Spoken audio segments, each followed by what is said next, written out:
Hi everyone, my name is Tiffany Zhang and I'm the founder and host of Undocumented History, an online YouTube video podcast. Welcome to episode 22.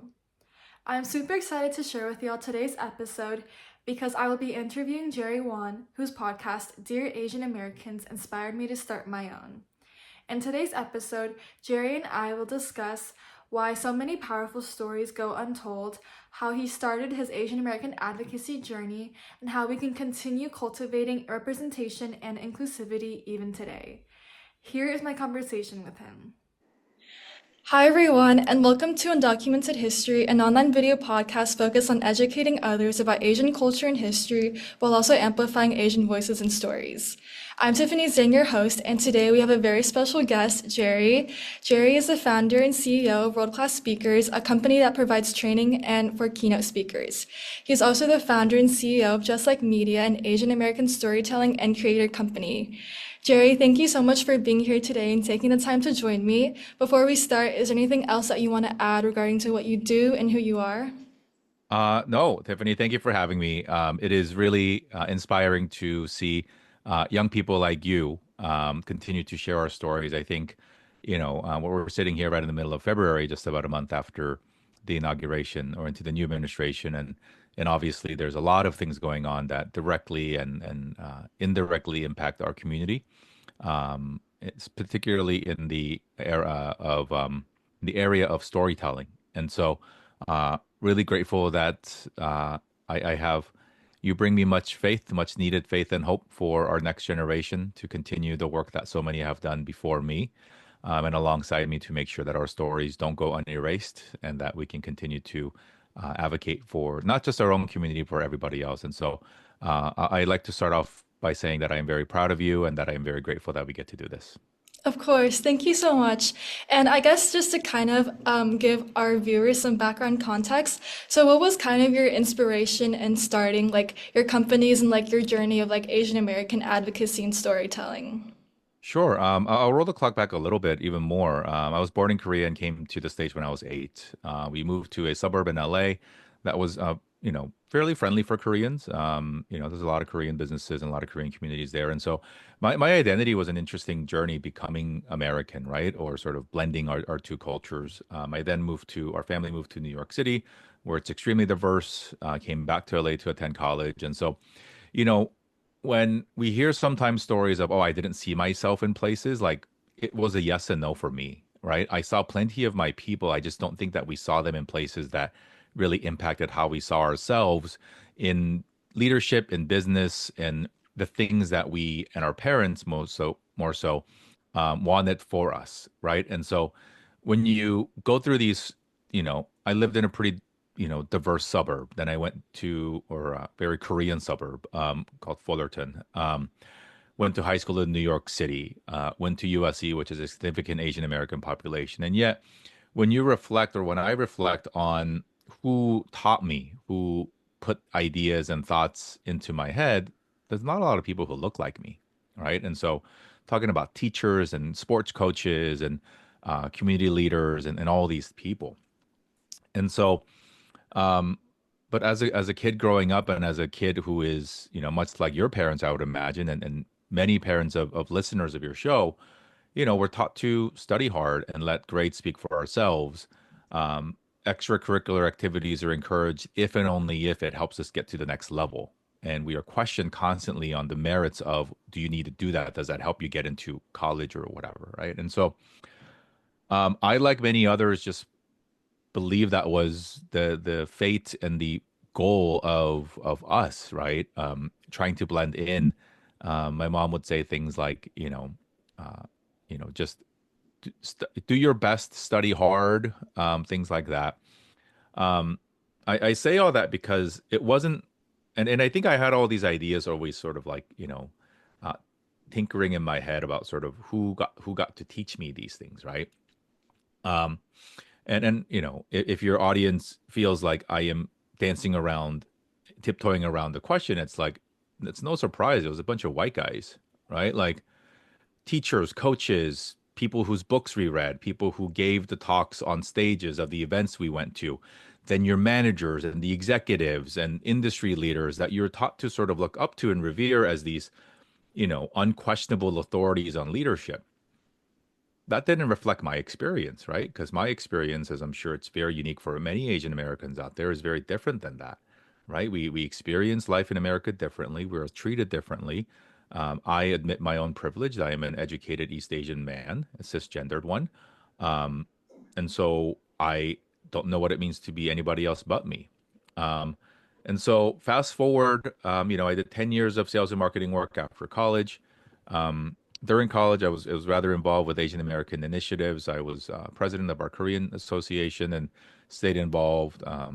After 10 years, went to graduate school, did a lot more things, and sort of the things that I was pursuing was sort of in this pursuit of making good on this promise that if you studied hard and worked hard, that this American corporate dream would manifest itself. Shocker, no, it didn't. And so, um, 2019, August of 2019, um, we had just become parents of two. My daughter was 6 months old. I was fired from a job that I was heavily recruited into, um, and wrongfully fired because they wanted me out 7 weeks into a job. So, um, and if your listeners don't know what that feels like, it feels oddly like a failure, but also liberating because if they're letting you go after 7 weeks, I knew also it wasn't a good place, right? And so, long-winded way of saying, I was faced with the decision to say, what do I want to do with my life? And I looked at it from the perspective of what did I not have growing up that I want my kids to have? Because I sat at this fork in the road of both privilege and of opportunity. Looking back, and this was, about 15 years after college for me at the time, I realized that growing up, I did not have Asian American stories in my world, whether they were podcasts like this or books or other things. And then I flipped the calendar to 15 years from that moment, and I said, what will my kids listen to? Who will teach them about leadership and life and business? I said, I have a decision to make, which is that I have to play an active role in creating the stories that I did not have. When I was about your age or at your life stage, Tiffany, there were two things that were not present. This didn't exist: podcast, YouTube, social media. Hard for y'all to imagine a world without any of this, but it did not exist. The things that we watched, the things that we listened to, the things that we were allowed to hear were all permission based from traditional legacy media companies, right? There was a finite number of media channels and outlets. And shocker, the people who greenlight projects don't look like any of us. And so we were programmed to think a certain way and to respect and revere certain people. Um, so high barrier to entry to creating stories and platforms. And on the other side, to be frank, not a whole lot of Asian Americans, no, not as many, rather. I don't want to discount, not as many Asian Americans who did cool stuff. In sitting there in 2019, I said, we have the technology. I don't need anybody's permission to start recording. And I personally, in my own network, have a lot of friends who've done some cool stuff. Why not go talk to them? Why not go ask them for their lessons and their stories? And so that idea eventually became Dear Asian Americans, the podcast that I started on March 2nd of 2020, which is my daughter's first birthday. And so it is my forever gift to her and her generation to hear Asian American stories forever and ever. Um, Little did I know that 11 days after that, uh, the country would shut down and that we would all be home for a very long time, mixed with unfortunate events that impacted our community directly. But it didn't create an opportunity, Tiffany. I want to say that it actually forced us to address not just the Asian community, but the broad American community. It forced us to address some of the things that we had not been really good at, which is, do we teach this stuff in school? Do we talk about how we experience racism and discrimination in the workplace? And the short answer is we didn't. We still don't. And specifically, as we sit here now in 2025, with all the BS that's going on, it's going to get. I believe it's going to get harder to more challenging to talk about these things. But I'll pause there. That's sort of what sparked it. I don't need to be the hero in any of this. My goal, um, and I love that you started this project and that you took the initiative and reached out, Tiffany, and I've always said this, my goal is to inspire other people to do this work. My legacy, if we can call it such a thing, does not end with me, but it doesn't end with you either. Um, I need to inspire your generation so that you can in turn create relevant and resonant content for my kids. And then I need my kids to continue the work because no amount of education or wealth or adjacency or assimilation in this country will save us. Mhm. It's been proven it will not. Those who believe it, um, I unfortunately I think they're living they're waiting for a rude awakening. But um, yeah, and I'll end with this, and we'll go to the next question. I wish we didn't have to have this conversation. I want to live in a world where I don't have a job, not this job at least. Um, it's unfortunate, but we have the privilege, we have the opportunity, we have the knowledge, and so we have to share it for people who don't know and the people who don't have the same opportunities that we do. Of course, I remember listening to your Dear Asian Americans podcast, and I remember feeling so inspired that someone was willing to, I guess, like speak up and stand up for Asian American stories. And I know that a lot of your work is around like amplifying marginalized voices. So I guess you kind of touched on this earlier in your response, but why do you believe that it is so important to have like a safe space to uplift these marginalized voices? Sure. I don't know if it's a safe space. I want to call it a supportive space, right? Because look, here's the deal. We're gonna play a little bit of math, right? So there's 8 billion humans on Earth today, and according to science believing smart people, there's been roughly like 100 billion people who've roamed this Earth. So in one sense, we are insignificant, right? We're 1 out of 8 billion. You do the math. We're statistically a zero. However, if we believe 1 in a million, right? So we use that phrase a lot, right? Like, oh, you're 1 in a million, which again is effectively zero. That means there's 8,000 people just like you on Earth today. 1 in a million is 8,000, meaning that's about the size of a basketball arena. That's how many people know what you're going through. That's how many people who can only hear from you, who have similar experiences, who look like you, who understand the challenges and the cultural and the celebrations and the joy, all of that, right? And the other part that's also statistically zero is that one person with one set of rules, one mantra, one theory, one whatever they want to sell is the cure all to everything for everyone. We live in this fallacy that some New York Times best-selling author, generally a white person, with some formula, with some rubric, and if you only apply these five principles, that somehow will solve everything. That is also a fallacy. But we believe in one and not the other, right? And so so I'm not trying to minimize people's voices. I'm trying to encourage the people who've been historically suppressed into actually believing the truth, which is that their story not only matters, but it's necessary for them to share the stories because there are people that even I can't reach. I am the poster child of Asian privilege. I am an East Asian dude with an MBA. People point to me and you go, what the hell do you know about my struggles? Right? In our community, we have members of the LGBTQ community. We have disabled people. We have refugees. We have adoptees. We have so many people who never went to school, people who don't understand the language, people who are, far below the poverty line. What the hell do I know about their experience? We don't. I need people who can speak to them to get loud. But if you only let certain people dictate the public discourse on who deserves the stage and who deserves a microphone, which is literally what's happening in this country right now, then we will not ever have a chance to hear from everybody. And I think that's the goal in the process, to be frank with you. And I know we're not talking about the business side of things. there is commercial opportunity. And that's the reason I have, that's the only reason I get to do this work, Tiffany, because I still have a family to take care of. Um, until the world changes, we live in a capitalist society where money is not only important, but necessary for our survival, and also to be able to participate in the systems. And so, you know, and that's frankly some of the challenges and the struggles that I think many of us have in this business, where we exist to amplify voices, but we also have to make it commercially viable. Mm-hmm. And so the thing that I am actually trying to prove is that one can have a successful business amplifying Asian American stories.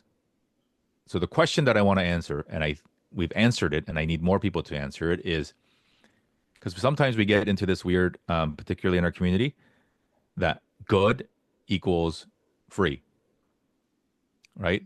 It's worse if you grew up in religion, but this notion of like helping people should be absent transaction, and that's not proper in my opinion. If somebody, you should be able to make money if you're helping people, because then what am I going to do with the money?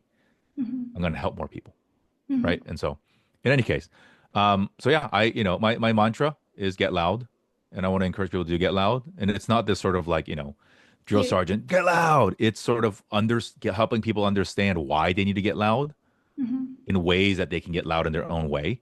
Because it's not just about being the loudest person in the room, but it's about making sure that there's uh, the visual that I always like to present is, does the stage reflect the audience? Right now, the answer is no. In any way that we cut the data in America, the stages of America do not reflect America, whether that's politics, business, even nonprofit world, anything. So how do we make sure? And again, what are we talking about? We're talking about equity. We're talking about inclusion. We're talking about diversifying things, right? We're talking about having people belong. And so these are not bad ideas, and does not mean that we are unqualified. Um, in fact, do you know how harder it is for me to speak and to create content and to do what I do because people automatically discount me? They think that I have an accent. They think that I'm not able to speak to their audience. But do we ask tall white guy the same thing? We don't. And there's nothing wrong with his messaging, but he does not have the same judgments about his identity as many of us do, right? Mm-hmm. Um, how many times have I been asked what my real name is, where I am really from? Oh my God, you don't have an accent. Dude, I went to schools better than you did. Yeah.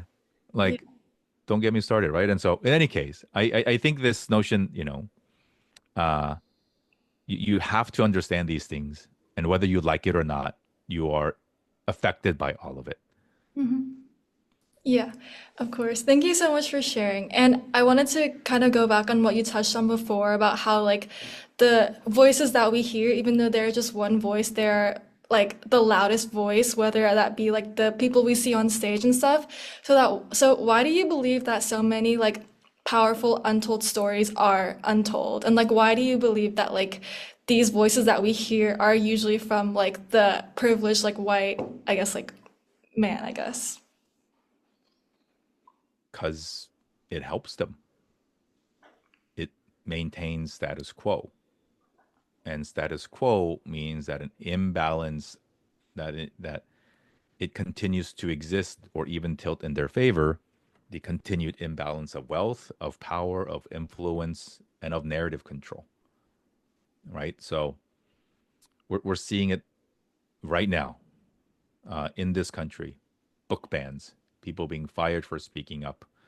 Um,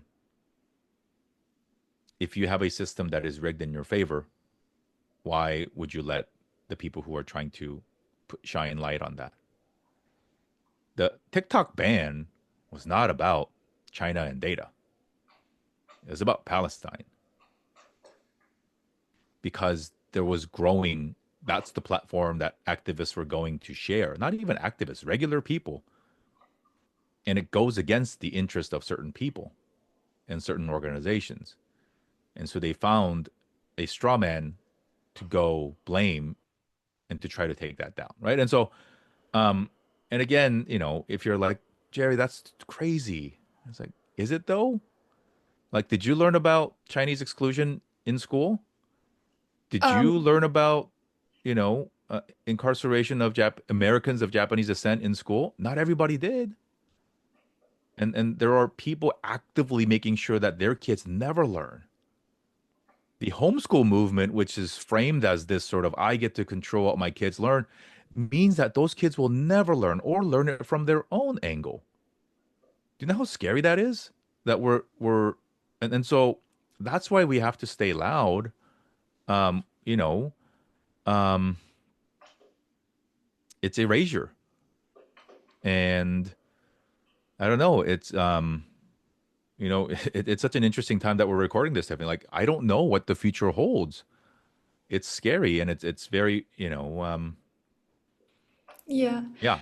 I know so many people that I've interviewed talk about how they've never learned a single piece of Asian American history, which is honestly really scary. And yeah, I know a lot of people that just don't know a lot about Asian American stories in general. Like when we had our Asian American event at my school, when like a guest speaker asked us if we knew of like this Asian American pioneer or this Asian American pioneer, like not a single person was able to answer or like raise their hand, which was really, I guess, like mind opening for a lot of people in the audience, including me, which is partially also why I started this podcast. And I wanted Hmm. to go back to what you said about like the current state and like how we're recording this at such an interesting time. So recently there have been, I'm sure a lot of people know, there have been a lot of executive orders that are against DEI. And so I wanted to ask you, like, how can we like continue listening and supporting Asian American stories amidst the like recent executive orders to end DEI, and especially also now that like the White House initiative on Asian Americans, Native Hawaiians, and Pacific Islanders is also Oh gone. shit, you got the name right. Way to go, girl. Um, we got to keep doing this. We can't get scared. We can't get tired. Um, we have to, right? Because it's not, um, man, I just got emotional talking about this. It's not, it's literally life and death. And I don't mean to hyper sensationalize this. We have people who are alive today who went to camp during World War II. People who were born here, people who owned businesses, people who owned land, while their neighbors either watched in silence or actually one the ones who called the cops on them. George Takei, who we all know, was a camp kid. It's not history, it's things that we are living through today. The official social media accounts of the White House are gloating about putting people in shackles, um, as if nationality is some divine policy. Everything is made up. Borders are made up. Countries are made up, and we are letting politics and this warped view of national something to thwart what humanity is. And so for your peers, what I what many people will say is something along the lines of, you know, get loud and stay loud and, advocate for yourselves and go protest and march and all that stuff. I agree with that. But I think here's the reality that most, and a lot of people who say those things are, to their own credit, very privileged. And I understand that too, because I'm privileged in many ways. But we don't account for the fact that y'all need to survive in this system. That we have seen. So, what are you willing to give up, right? What are you willing to risk? We've seen people get fired over making comments. That's only going to get worse. Some people, people in power are vindictive. We've seen uh, speaking gigs get canceled. We've seen people money being, economic opportunity being taken away. We've seen people get kicked out of school. We've had, acceptances get rescinded. And so for your peers, how do you balance the need to stay active and loud with the things that you need in the long term to stay in the fight? I think it's particularly, and this may sound on its surface a little defeatist, but stick with me here. This entire country was built on racism. You're not going to solve it. We can try to make it a little better. And I'm not discounting you or anybody who's listening, your ability and your grit and your all the things. You're not going to solve it. So do what you can in the ways that you can while also taking care of your health. That's physical health, emotional health, mental health, and financial health. Take care of your parents, take care of your family, take care of those around you. Make good on the sacrifices that your parents made for you to be here. Be mindful of how you carry yourself, support others. Um, if we deem certain institutions racist or sexist or evil, and none of us enter those institutions or all of us leave, what becomes of those institutions? They're not going anywhere. They will even get more powerful and more vindictive because and look what's happening now. It's literally what's happening now, right? And um, I don't have an answer. I think it's a little um, sanctimonious to tell, especially, you know, y'all are trying to get to the best colleges you can, right? And you should, right? Like how great that your parents came here and all of you to pursue academic opportunities that they didn't even know existed. Um, that's the crazy dream that we get to live. But the question that we should be also asking is, and what are we going to do with it? What's the point of collecting privilege if we're not going to use it to help people? And there exists a world, in my opinion, where you can do well and do good. You just have to be always, it's exhausting to do this work, let me tell you. Um, it's exhausting to be a kind person. Um, it's exhausting to care. And I'm not trying to say I'm all those things and make myself feel better. It's actually more carefree to turn humanity and empathy off and just care about self-advancement. We see it every day, not just in the political sphere, but just in your own daily lives, right? I'm sure you have friends at school who are like, I don't give a crap about anybody else. I'm just here to get mine. So screw you, right? I want to be number one. I want to get to whatever school. Life sometimes seems very easy that way. Um, but, and again, I know you have a diverse audience, you have a different generation audience, but I think about it this way. Um, my grandparents, uh, one of the four are still living. All of them were born into a Korea that was occupied by Japan. And they fought for their independence. They maintained their culture and identity through the occupation. It was decades long. Um, they did. We, you know, through war, through protest, through all these things. Many people gave their lives for the cause. We got our country back. All right, Korea is a country now. Then we got involved in, and the reality is very different than the way we learned it. Right, the Korean War. We were used as pawns between two powerful countries who wanted to fight on other people's land. But in any case, they lived through that. Right, my grandparents did. And then they had kids. My parents were two of them, and they decided to move, pick up everything in their 30s and move to a foreign country. Crazy stuff, um, and start anew. That's who I represent. So what the hell am I going to do with that? I don't think what they wanted for me is material wealth accumulation at the detriment of helping other people. In fact, I refuse to believe that. But yet, many, not just in our community, but across the board, seem to be content with just that being the outcome of all the crap we went to. Money is fine. Money helps. Money makes the world go round.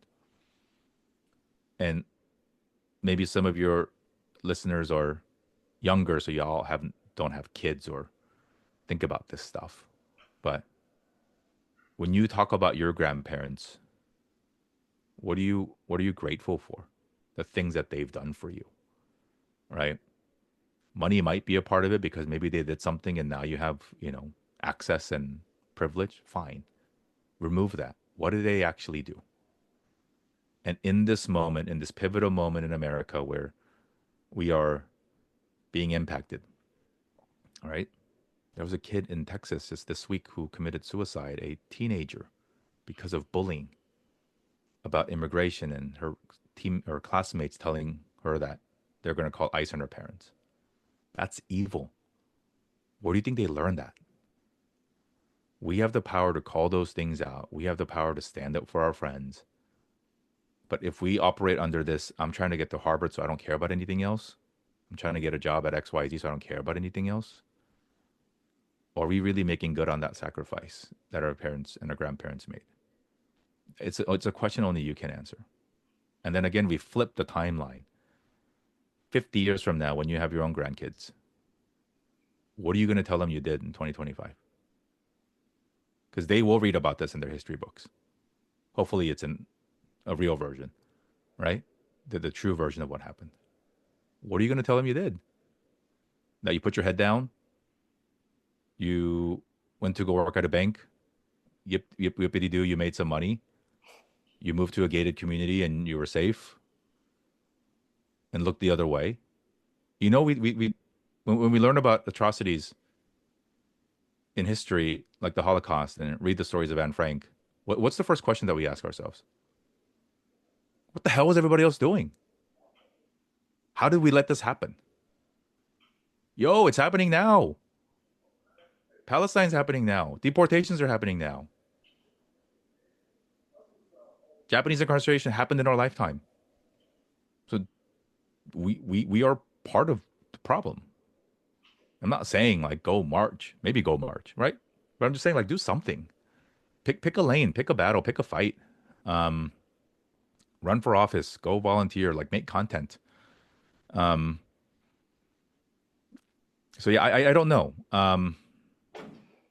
It's the most difficult thing that I am processing. Mm-hmm. Um, but shows like this, it's important. Um, Platforms like this because it not only gives people a chance to feel seen and heard and to have some language around some of the things that y'all may have been feeling and processing, but also it gives permission to the next person to also want to think about starting a show, Mm-hmm. right? Or to start writing content or to have the courage to speak up when they experience or they see someone being treated unfairly. Mm-hmm. It takes courage. It takes a tremendous amount of courage. Um, and so, yeah, do something. Um, I know if I wanted to be blunt, said, give a shit about something. I don't care what it is, but you got to care about something. Mm-hmm. Like I said, no amount of degree collecting, logo collecting, privilege in this country will save you. It will not. It might delay it a little bit. Um, it won't. And then there might be some anecdotal stories of people who are, but you got to look at the data. The data's there. We don't get promoted. We don't get invited to the right tables. We are underpaid, and especially, and I want to highlight this part. The most dangerous thing that can happen into our community right now, and it's already happening, is that we will be used as a wedge actively.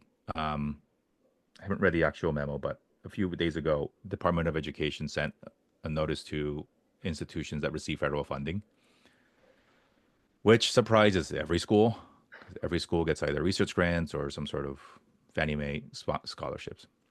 They said if you have anything that's race based, we're going to stop funding you. In that note, they said white people and Asians have been disproportionately negatively impacted by programs that center race. They've been doing that since day one.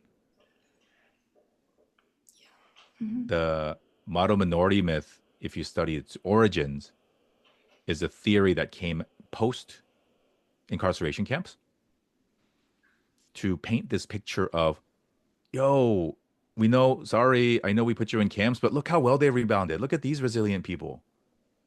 And then they pointed to the black and brown people and like, what's wrong with you? You can't do that, right? And so we saw that with the Harvard admission stuff is, the affirmative action stuff. Like we cannot be fooled into thinking that our struggles are separate from the struggles of every other marginalized group in this country. Mm-hmm. That's how they win, by separating us. And so I don't know. Houston seems to be pretty diverse. I don't know how, loosely separate everybody lives and hangs out, but my encouragement, keep listening to Asian voices, the right Asian American voices and stories, books, movies, but also listen to other people. Listen to Black stories, listen to LGBTQ stories, amplify them, understand what they're going through. The cruelty is the same, and the cruelty is the goal. They're just going to pick and choose who they go after. Mm-hmm. And the better that we understand what other people go through, the better we will be prepared to be there for one another. And so I really don't like having this sort of assertive or, messaging for young people. But I don't want to sugarcoat it. I think we're in for some really, really challenging times, Mm-hmm. especially for all of my friends in Texas, because the state of Texas is the state of Texas. Yeah, of course. And I believe that advice would be a good place to end this episode. So, Jerry, again, I thank you so much for your time and all of your insights. I found that they were super valuable. And I guess where can people find you on like social media and stuff? You can go to my website, which is jerrywan.com. It has the links out to everything else. I'm fairly active on LinkedIn. Um, I'll give some real non-activisty life advice. If you're a high school student or a young person, go get yourself active on LinkedIn. Create it. Not don't think about it as a resume thing. Don't think about it as some lame boomer anti TikTok. It has more people that can help you get a job, get it to the places that you want than anywhere else on the internet. And so, um, Google it, look it up, watch some YouTube videos, get yourself active on LinkedIn. Tiffany, I'm so inspired by you, the work that you are doing, the courage that you have to speak about these things in the midst of all that's going on. I am honored to be one of many amazing, talented Asian American leaders, and I am friends with many of former guests. And so we feel good. We feel rewarded about the work that we do collectively because our goal has always been to inspire people like you to pass the torch on to. And so keep fighting, stay loud, and I hope that more people do the work that you do. Of course. Thank you so much. And again, to everyone watching at home, I will put like all the links that we mentioned today in the description. And yeah, see everyone next time. Bye. Bye.